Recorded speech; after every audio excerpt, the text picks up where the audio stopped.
कभी भी कोई भी चीज़ खरीदें अगर आप, तो ध्यान ये रखें कि धनतेरस के 2 दिन 3 दिन पहले ही घर में झाड़ू लगाने के लिए, ब्रश के लिए आप अगर झाड़ू लगाते हैं, ब्रश करते हैं, ब्रश से घर में सफाई कराते हैं, तो आप नया लेके आएँ, ठीक है। और क्लीनिंग की जितनी भी सब चीज़ें हैं जो ख़राब हो चुकी हैं, जो ज़बरदस्ती हम उसको सफाई कर रहे हैं, वो उसके अंदर कोई जान नहीं है, फिर भी हम लोग उसको यूज़ कर रहे हैं, तो चाहे वो पोछा है, चाहे वो झाड़ू है या कोई भी चीज़ है, सब लोग आप उसको नया खरीद के लेके आएँ, ठीक है। और सामान, ये सारी चीज़ें नई लानी चाहिए, जिससे कि पुरानी चीज़ें हमने फेंक दी हैं और घर में नया सामान लेके आएँ। वो भी किस चीज़ के लिए? क्लीनिंग से, आइटम से जो ज़रूरी है। अगर वो छोटी छोटी चीज़ें आप ध्यान में रखें, जो भी चीज़ खराब हो गई है उसको निकाल करके, उसको मत सोचें कि 1-2 महीने और चला लेंगे, आप उसको फेंक दीजिए। यही एक अच्छा तरीका है। हम लोग जब दिवाली फेस्टिवल मनाते हैं तो इसको प्रॉपर तरीके से अगर आप इसको करेंगे, तो मैं आपको बिल्कुल कह सकती हूँ कि आपके जीवन में काफ़ी चेंजेस देखने को मिलेंगे। तो नई झाड़ू लाना बहुत अच्छा होता है, नया पोछा लाना बहुत अच्छा होता है, नया बर्तन लाना बहुत अच्छा होता है, नया, अगर हम सिल्वर गोल्ड का कुछ भी ले सकते हैं, सब नया लाना अच्छा होता है। और उसको हम लोग धनतेरस से 2 दिन पहले या धनतेरस के दिन तो गोल्ड और चांदी और बर्तन लेते हैं, लेकिन झाड़ू वगैरह आप पहले ले सकते हैं और पहले ला सकते हैं, ठीक है। ये चीज़ें आपको लेना है। दूसरा है कि उसी 1 दिन पहले ही, जिस दिन हमारा ट्यूसडे का दिन हो या सैटरडे का दिन हो या संडे का दिन हो, इन 3 दिनों में जो भी पुराने आपने जो भी बर्तन चीज़ें निकाली हैं या कपड़े निकाले हैं या कोई कबाड़ निकाला है, कोई पुराना सामान निकाला है, वो सब चीज़ें आप उसको बाहर कर दें। और अगर कोई लोहे की चीज़ें हैं, आयरन से रिलेटेड है, उसको आप शनिवार के दिन दान कर सकते हैं। कपड़े सैटरडे के दिन दान कर सकते हैं। ये सब चीज़ दान में जाएंगी। किस दिन जाएंगी? सैटरडे के दिन जाएंगी।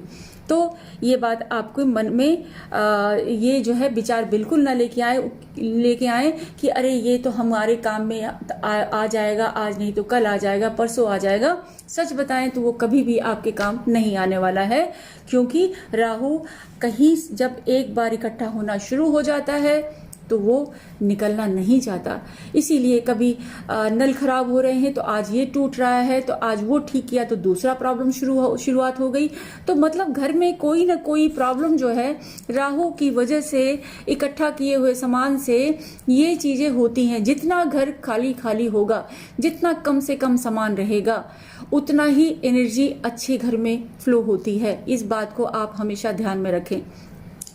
कोई भी वॉल एकदम से भर देंगे, कोई भी एक साइड का वॉल पूरा का पूरा जो है इधर भी उधर भी रखेंगे, उतनी ही आपकी एनर्जी ब्लॉक होगी। जितना आपकी सारी चीजें घर में कम चीजें होगी, उतनी ही एनर्जी जो है आपकी हर घर में फ्लो होगी। इस बात को आपको समझना बहुत जरूरी है। अब बात करते हैं और क्या करें, और जिससे कि हमारे घर में समृद्धि के साथ में पैसे रुकें, जेब में, पर्स में पैसे रुकें। जहां पैसा आप रखते हैं लॉकर में, वहां पैसे रुकें। हम मार्केट में जाते हैं तो आखिरी में पता चलता है 100 रुपए लेके गए थे, तो पता ही नहीं चला कि कैसे 100 दिरहम या 100 रुपए हमारे खर्च हो गए। इसके लिए हम क्या करेंगे?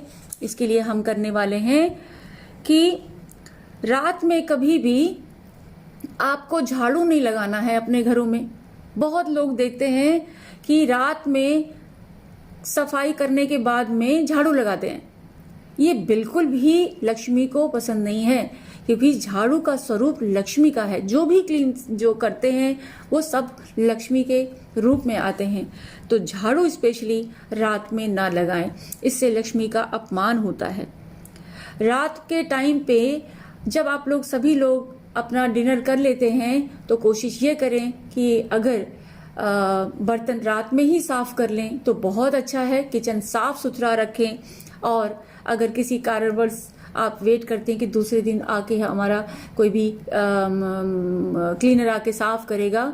तो जो डस्टबिन है जिसमें आप कचरा इकट्ठा करते हो, एटलीस्ट आप उसको तो जरूर फेंक दें, वो रात में नहीं रखना चाहिए। इससे दरिद्रता का घर में प्रवेश होता है। तीसरी चीज ये है कि जब भी आप किसी को पैसे देते हो, घर से, बाहर की बात नहीं कर रहे हैं, घर से देते हो, तो शाम को 5 बजे से लेके और रात को 8 बजे के दरमियान में आप कभी भी किसी को पैसे न दें, उधार न दें आप, ठीक है। आप वेट कर लें, बोले दिन में आइए या आप सुबह आइए, रात में पैसा किसी को नहीं देना चाहिए। इससे हमारी लक्ष्मी का अपमान होता है। तीसरी चीज ये है कि जब भी आप पैसे काउंट करते हो या काउंटर पे आपने देखा होगा कि वो लोग क्या करते हैं कि ऐसे मुंह में थोड़ा सा लगा करके फिर वो नोट काउंट करते हैं, पैसा गिनते हैं, ठीक है। तो ये नहीं, इसके लिए आपने देखा होगा बड़े बड़े जो बैंक में होता है उनके पास एक लिक्विड होती है, वो लगाते हैं, उसके बाद वो पैसे को काउंट करते हैं। लेकिन बहुत लोगों को आपने देखा होगा कि अपने मुंह के पास लेके जाएंगे, थोड़ा सा स्प्रिट करेंगे, उसके बाद पैसे को काउंट करते हैं। ये लक्ष्मी का अपमान है। ऐसे घरों में पैसे कभी नहीं टिकते हैं। आखिरी में बात करेंगे, साउंड ना करें। जब भी पैसे गिने नोटों की या तो उसमें आप उसको साउंड ना करें, आवाज नहीं करें। कभी नोटों की आवाज नहीं होनी चाहिए, इससे लक्ष्मी का अपमान होता है। बहुत लोग आपने देखा ना, टक टक टक की आवाज आती है, साफ सुनाई देता है कि कोई पैसा काउंट कर रहा है, तो वो भी हमारे लिए लक्ष्मी का अपमान है।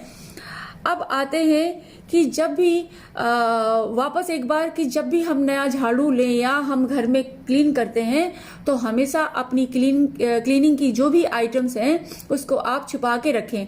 झाड़ू जो है कभी बाहर ना रखें, उसको अपने घर में चाहे तो नॉर्थ वेस्ट के डायरेक्शन में उसको किसी जगह पे हमेशा छुपा के रखें। झाड़ू कभी सामने नहीं दिखना चाहिए, इससे भी हमारा लक्ष्मी का अपमान होता है। आपने देखा होगा कि लक्ष्मी का अगर आप स्वरूप देखेंगे तो उनके हाथ में एक सूप होता है जिससे कि बांस का, जिससे वो चावल वो उसको अन्नपूर्णा, और उनके हाथ में एक झाड़ू होता है, ठीक है। तो हमेशा 2 बहनें हमेशा साथ साथ चलती हैं। एक लक्ष्मी चलेंगी तो उनके साथ में छोटी बहन, उनकी दरिद्र बहन भी चलेंगी। तो हमेशा दोनों ही हर घर में प्रवेश जब करती हैं तो जिनके घर में बहुत गंदगी होती है, घर फैला होता है, अस्त व्यस्त होता है, उस घर में दरिद्रता जो है पहले चली जाती है, माने दरिद्र देवी पहले जाती हैं, क्योंकि लक्ष्मी कहती है मैं नहीं जाऊंगी, मुझे बहुत घर में स्मेल आ रही है, तुम जाओ बहन। तो वो जाकर वहां पे दरिद्र अपना जो है वहां पे मॉस्फियर दे के आएंगे, वहां दरिद्रता का वास होता है। जिस घर में साफ सुथरा घर होता है, काफी दिन रात पूजा पाठ, अगरबत्ती या किसी घर में सुगंधित चीजें से हमेशा घर में खुशबू आ रही है, एनर्जी बहुत अच्छी फ्लो हो रही है, वहां लक्ष्मी जाती हैं, वहां दरिद्र नहीं जाती, वहां लक्ष्मी जाती हैं। और जिस घर में अगर शाम के टाइम पे अगर किसी कारणवश से कलेश हो रहा है, लड़ाई झगड़ा हो रहा है और पति पत्नी आपस में लड़ाई झगड़ा कर रहे हैं, तो उस समय उस घर में लक्ष्मी कभी भी नहीं टिकती और ना ही कभी लक्ष्मी उनके घर में प्रवेश करती हैं। इन बातों को आपको अपने जीवन में बहुत जरूरी है, इसको डेली के रूटीन में लेके आना। आप यकीन माने, कुछ चीजें लक्ष्मी अपने आप में एक समृद्धि मानी गई है। उनको अच्छी चीजें पसंद है, उनको साफ सुथरा घर पसंद है। उनके घर में जहाँ पूजा पाठ होता है, जहाँ पे दुआएं पढ़ी जाती हैं, जहाँ में गुरु गोविंद साहब का पाठ किया जाता है, जहाँ पे बाइबल पढ़ी जाती है, ऐसे घरों में हमेशा लक्ष्मी, किसी भी लक्ष्मी को कह लें, एनर्जी को कह लें, पॉजिटिव एंड नेगेटिव एनर्जी को कह लें, ऐसे घरों में जल्दी माता लक्ष्मी का प्रवेश होता है।